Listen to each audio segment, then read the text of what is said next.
And welcome back to the ETS World Championship. We are in round 7, looking at Kampf versus Toth. We have our traditional big Burn Queen style against Praxis mid-range. Both of these players have gone, I believe, 2 and 4 today, so they're struggling a bit, but they're still live for sure. What are your thoughts on this matchup, aReNGee? Well, this is a storied matchup. This is, of course, a rematch of our very first Invitational, when Toth201 did take down KampfKrote in the finals, but not before getting the bracket reset. And across other rematches, I believe they are 2 and 2 all time. So this would be the decider of their best of 5, as they've been joking about in the pregame chat. Looking at the matchups, KampfKrote is on the same deck he always is. He swears by Burn Queen from Season 1 to today. So it's been about a year in the making that he's been playing this deck. So he certainly knows how to play it. Praxis got a couple new tools, but has traditionally been fairly weak to aggro, and obviously these hands are both unkeepable. So we'll have to see if Toth can keep the aggression off his back. Stillstar has received a few nerfs, so not as fast as it was before, but what do you think? Well, first, I'm just going to say I find it hilarious that they've tracked their all-time win rate a bit against each other. Secondly, I have to agree with you that the Burn Queen is favored, especially since Toth is not running the Power Stones to go quicker. The way that the Praxis can win this matchup often is just turn 3 Titan, turn 4 another Titan, just to be quickly dropping big units. But that's not what his deck is designed to do. But his deck has the Purifies, which will likely help. But I think that Toth is definitely not favored in this matchup overall.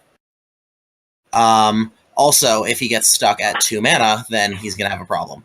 But he draws the 3rd power, which is something, although it was tapped. Or depleted.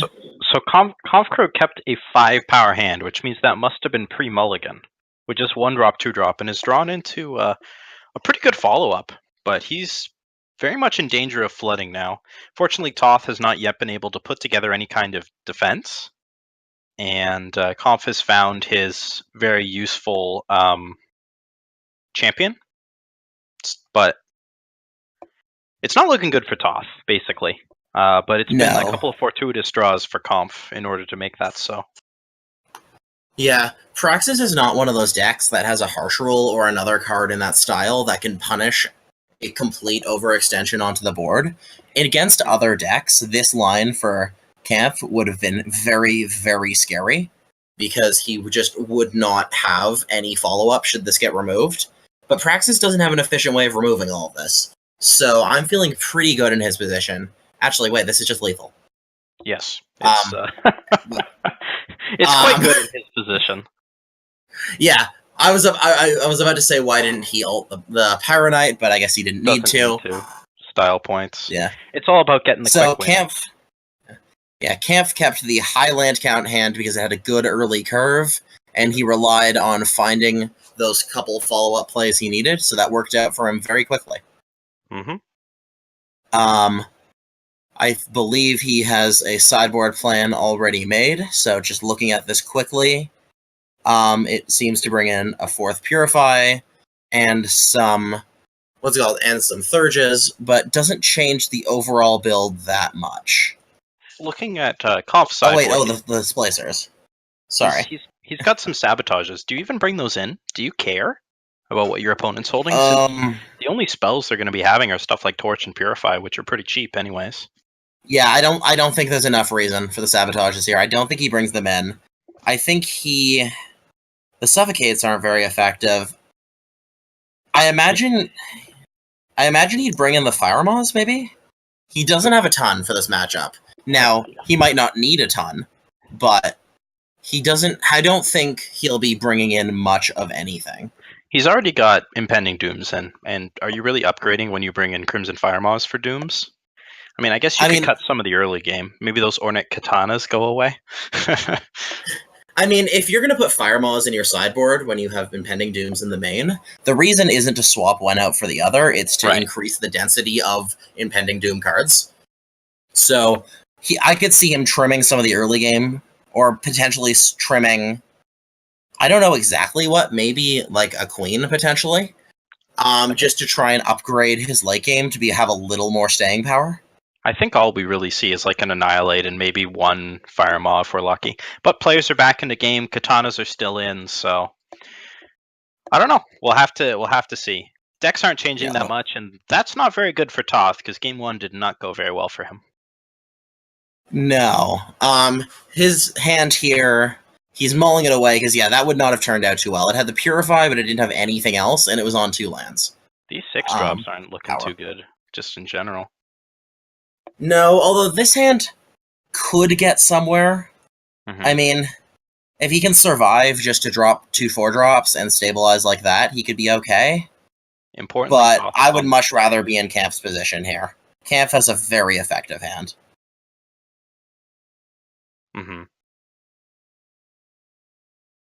Toth is on the play though and has the torch, so he's going to be able to clean up probably this Instigator.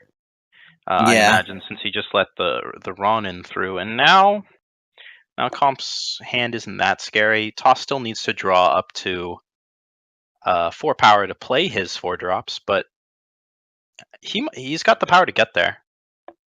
So and drawing that Purify, is going to be useful. It stops the Ronin, buys him more time.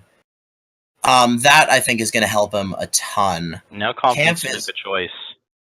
He chooses Doom. Okay, so he's just sort of sacks Soulfire Drake. That's just not going to be able to be cast this game, realistically. Yeah, I think it's the right choice. It's one that hurts to be made. I think he had to have. I think he should have played the Diplo Seal last turn. I think that was a bit of a mistake by him. We have now reached the 4-drop zone for Toth, but oh my, that is an excellent top deck. That first off, it's another Impending Doom, which is great, and it can block the Crimson Fire Maw. These are some very good things to be happening. Toth follows up with the Sandstorm Titan, which is useful, but it still doesn't fix the underlying problem here of the fact that Stones are going to actually block now. He can't double block here. Rapid Shot kills both. He's just got to let this through. And then I imagine Kampf will follow up with the second Impending Doom. He'll be okay with being swung at, because I think he'll win that race. Also, he's only 1 fire off of the Soulfire Drake now. It could come up in this game. Yeah, so, well, even though I said never getting cast, could get cast literally next turn. Yeah.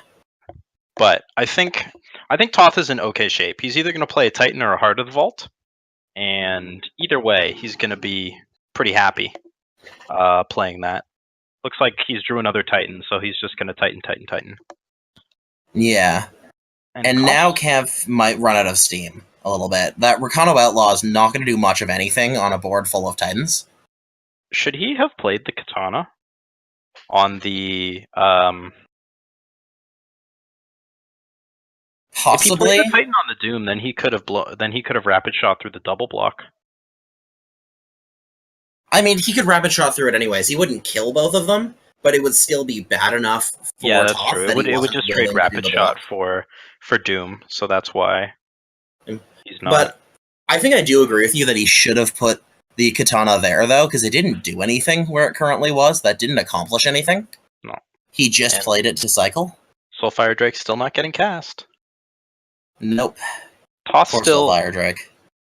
A little bit behind on drawing that extra power. Chooses to play the Reinarch here, and now we see a second Rapid Shot.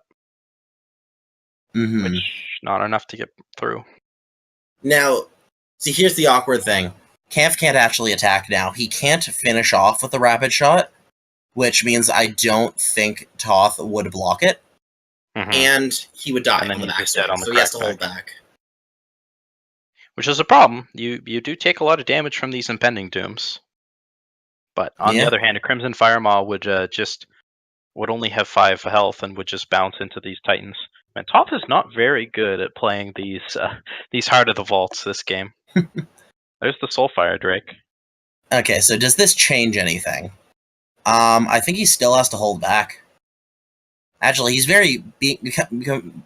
he's getting very close to just being lethaled by a swing by Toth. I think you need to just attack with both, force your opponent to make some blocks. and assume that Rapid Shot will help you kill 2 of the units, and then you'll be in okay shape. It would require a pretty awkward block by Toth.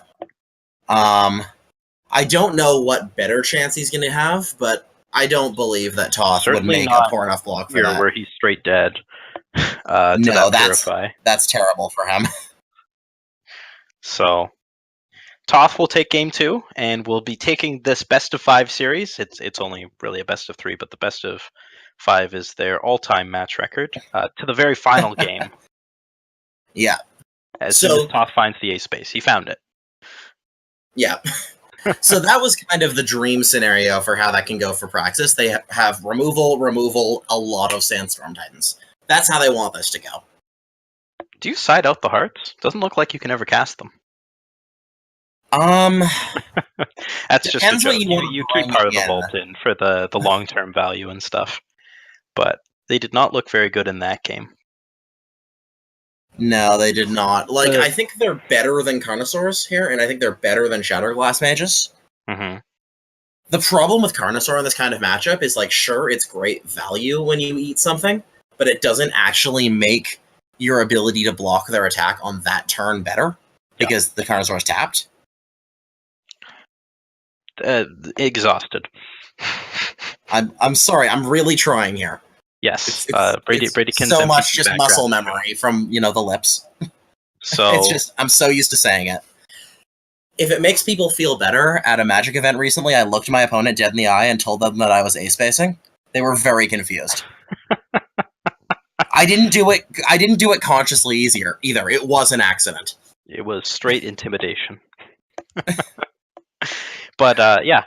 So the power stumbles that Kampf had with those Diplo seals ended up costing him a fair amount, although with the line of Titans that were put into play, possibly the Soulfire Drake wouldn't have been able to do too much anyhow. Here Kampf is stuck on 2, but boy does he have a lot of action in hand.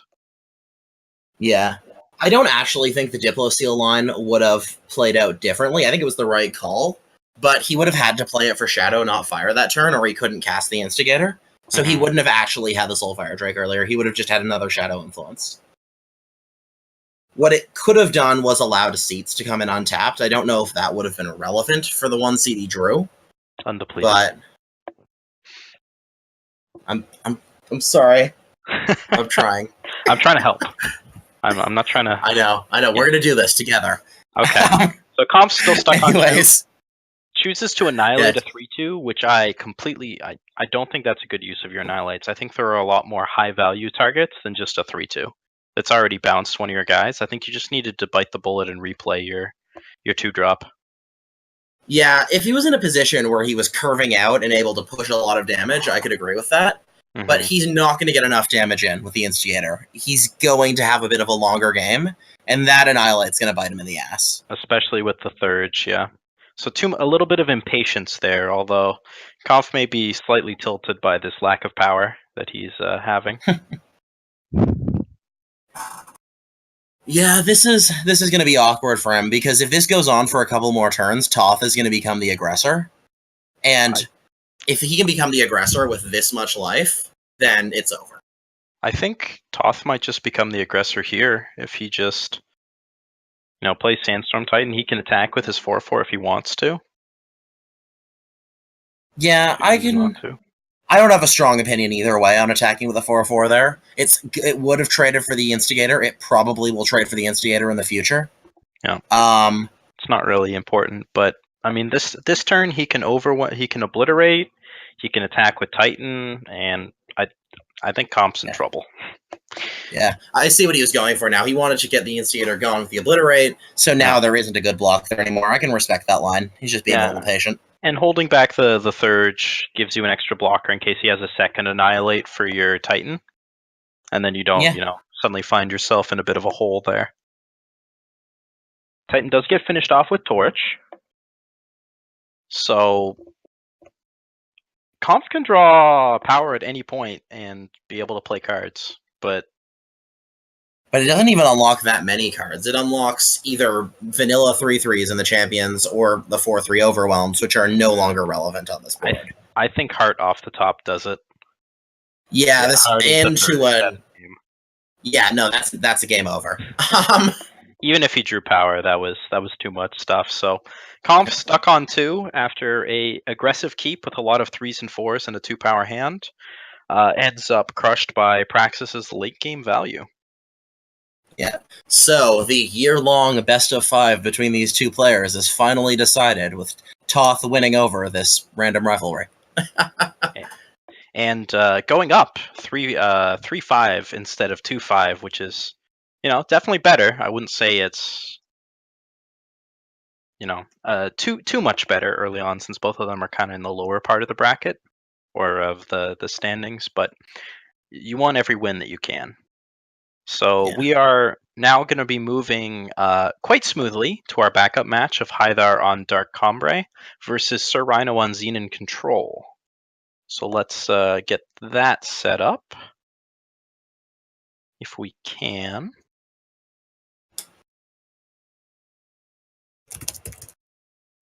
I have HiThar's perspective. Yeah, we're just setting this up now, so hopefully it'll be on the stream either now or momentarily. Yes. Looking at the other results, I actually have no idea what's up on stream right now. Unearthly did defeat Loco Pojo to bounce back a little bit there, and Child Roland took down Ilya K in a close match 2-1. So the majority of the matches are still on, and we'll be going through all these standings again. But looking at the match, we've got what looks like a Siraf rolled at least once. Looks like twice. Otherwise, there wouldn't be a Minotaur Grunt in play. Yes, and a Combra healer as well. A Champion of Mysteries got shot down, but a Predatory Carnosaur is facing off against a Sandstorm Titan, and the board's kind of stalled. HiThar has nothing in hand. SirRhino has 4 cards, but I cannot see them. Unless I refresh. Yeah. I can see them now. He's got a fair amount. He's got an Annihilate, another Champion, and 2 Waystone Infusers.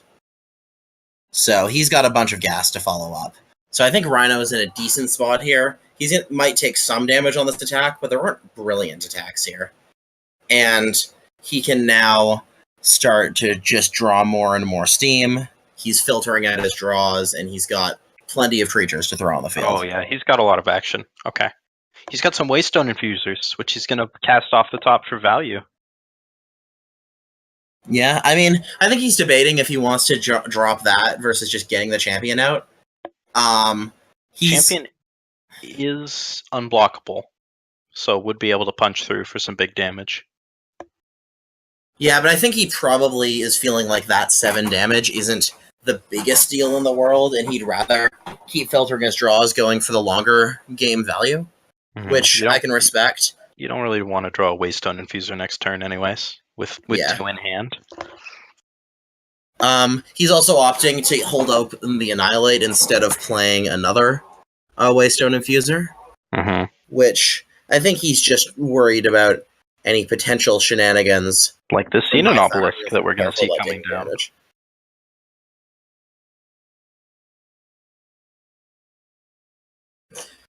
Yeah, the Xenon Obelisk makes things a lot more interesting for HiThar, but this still doesn't turn out great.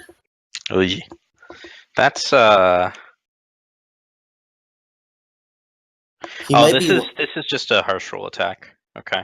Yeah, which is fine. He'll probably chip some damage in and possibly draw out the Annihilate, but HiThar doesn't have anything to follow that up, and Rhino has enough things to follow it up with. I would have waited a turn, maybe, but the way that Rhino's blocking, he's going to take a lot of damage. Yeah, I don't know about that. That was 14 damage. Whew. I imagine he's just doing what a lot of people do, which is just kind of mouse them out to try and just think through what happens in this versus that scenario. It's otherwise known as blatantly signaling, but...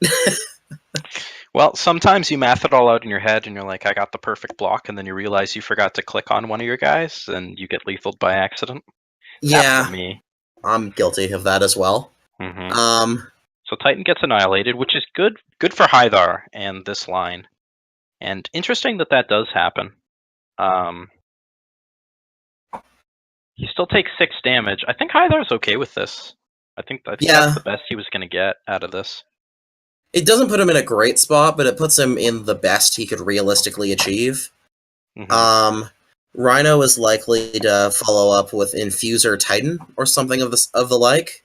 No. Um, Sabotage misses, so that's good for HiThar. But Sabotage at this point doesn't really do much unless they're holding a removal spell. yeah, I mean, it can force them to pull out I assume HiThar still has stand-togethers. So if HiThar draws, like, Parliament, he's in good shape. Subvert The takes Subvert. a that was great. I've tried using Subvert in Constructed before, and I mean, it was mostly due to the problem of that deck was terrible, but I didn't have the greatest success with it. So that Subvert was going to be a Sigil most of the time. But yeah. some percentage of the time that Subvert was going to take a Parliament that HiThar had held on to, waiting for one more power. And even though it just takes the power, it forced HiThar to draw one more power if he wanted to play, Mystic Ascendant or Great Parliament or whatever else. So even though it missed, it wasn't nothing.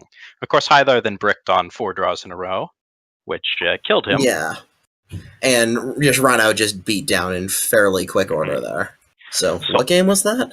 I think Rhino was up 1-0. Rhino was indeed up 1-0. So okay, so that puts him 2-0 then. Yeah, and Rhino will take down HiThar, who's dropped a couple of matches in a row, I think. If I can find HiThar. No, he won his last round. HiThar won round 6, yeah. He won his last round, so just a slight stumble there. Nothing he could do. He got the best he could out of that harsh rule, but he was already down on cards and then didn't draw anything. Looking at the other matches, the ones that we did not discuss, Sarius took down Chicken 2-0 in quick order, and Kamado defeated Love Up. I think Sunnyvale took down Moosh, so Moosh continuing his slide, and the rest of the matches we have mentioned, although we just heard that Tabu defeated the Lights Out Ace, so Tabu's still at 6-1 alongside Sarius. Both of them are still going strong, and 4-3 is now maybe the next best. Do we have a 5-2? Just taking a look quickly. Yes, we do have a couple 5-2s. And Sarius is actually 5-2. Sorry, Sunnyvale is 6-1. My apologies. Okay, so yeah, 4-3s are still a little bit away from being in the top 4, but they can absolutely still improve. Yeah, like it'll be pretty surprising if there's anyone who's like better than 12-3 by the end of this. We're not even. Sunny and Toba are really trying. Yeah. Well. Yeah, they're doing well so far. So I think we're going to take a quick break, and we will be back with round 8. So 2 more rounds on the day. We're going quickly, but I mean, I think that's better than going too late, as a lot of these players are international and are playing on offset time zones. And I mean, they just ground through 7 matches, so they will be glad to finish up their last 2 and get some time to reset.